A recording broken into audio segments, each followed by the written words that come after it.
কোটি কোটি টাকা দিয়ে সিনেমা বানাতে পারি, কিন্তু at the end of the day we don't have budget. কাউকে দোষ দিলেও তো খারাপ, কিন্তু এভাবে আসলে সিনেমার আলটিমেটলি ক্ষতি হয়ে যায়। Cinema is not property. একটা সিনেমা যেমন আর্টিস্ট ছাড়া হয় না, একটা সিনেমার পরিকল্পনাও আর্টিস্ট ছাড়া হয় না। সর্দার বাড়ির খেলা আমার খুবই ভীষণ পছন্দের একটা সিনেমা, এবং আমি এটাই বলতে চাই যে সিনেমাটা করার আগে অনেক স্বপ্ন নিয়ে সিনেমাটা করেছি। প্ল্যানিংটা ভিন্ন ছিল, কিন্তু প্ল্যানটা যেভাবে ছিল সেভাবে অনেক ক্ষেত্রে আমরা অনেক ছবি ইমপ্লিমেন্ট করতে পারি না। আসলে কাকে দোষ দিব? কাউকে দোষ দিলেও তো খারাপ, তাই আসলে কাউকে দোষ দিতেই চায় না।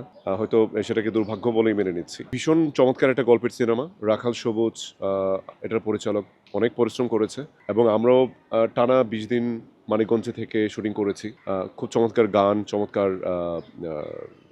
সেট সং, সেই সঙ্গে চমৎকার একটা গল্প, সুন্দর একটা ইউনিট ছিল। সব মিলে খুব ভালো একটা সিনেমা হয়েছে, এবং এক্সপেকটেশন ছিল যে যখন ছবিটি বানিয়েছে তখনই ঈদে মুক্তি দেওয়ার মতোই একটি সিনেমা ছিল। কিন্তু জানেন আসলে নানান জটিলতায় আমাদের আসলে প্রযোজক সাহেবরা কেন যে আসলে সুইটেবল মনে করেন না, রিয়েলি ডোন্ট নো। কিন্তু এভাবে আসলে সিনেমার আলটিমেটলি ক্ষতি হয়ে যায়। আমি এটা বিলিভ করি যে একটা সিনেমা বানানোর সঙ্গে সঙ্গে পরবর্তী সুইটেবল ডেটে আসলে ছবিটি মুক্তি দিতে হয়। Cinema is not property. Cinema কোনো জমি না যে আসলে আমরা ফেলে রাখলাম, এটার দাম আস্তে আস্তে বাড়তে থাকবে, বরং এটার দাম কমে।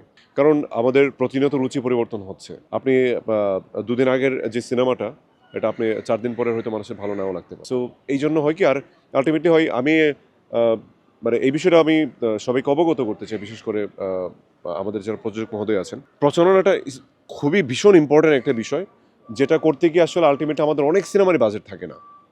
আমি স্পেসিফিকলি কোনো সিনেমা বলছি না, কিন্তু এই অভিযোগটা আসলে অনেক আর্টিস্টদেরই আছে যে আমরা কোটি কোটি টাকা দিয়ে সিনেমা বানাতে পারি, কিন্তু at the end of the day we don't have budget. আমরা সিনেমা করতে আমাদের বাজেট থাকে না। এই জন্য দেখা যায় অনেক ভালো সিনেমা মুখ থুবড়ে পড়ে। অনেক ভালো সিনেমাও দেখা যায় যে দর্শক পর্যন্ত পৌঁছতে পারে না। দিন শেষে কার নাম খারাপ হয়? নাম খারাপ হয় আমাদের, যে আমি একটা ফ্লপ সিনেমা দিয়েছি।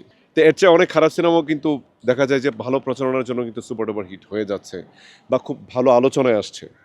তো ওইটাই আরকি। এই বিষয়গুলো খুব বেশি ব্যথিত করে। আমি আসলে এখানে কাউকে দোষ দিয়ে ছোট করতে চাই না। কারণ আ সরাসরি ইন্ডিকেট করে কাউকে ছোট করার ইচ্ছাটা আমার নাই।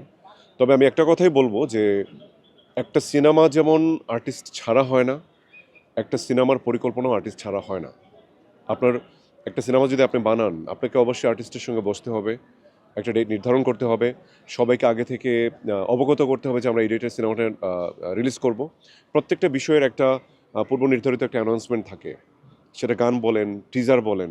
মানে nothing has been fixed without মানে ও মানে উইথ ডিসকাশন। সবকিছু হুটহাট করে হয়ে যাওয়াটা, এটা আসলে খুব দুঃখ লাগে ভাই।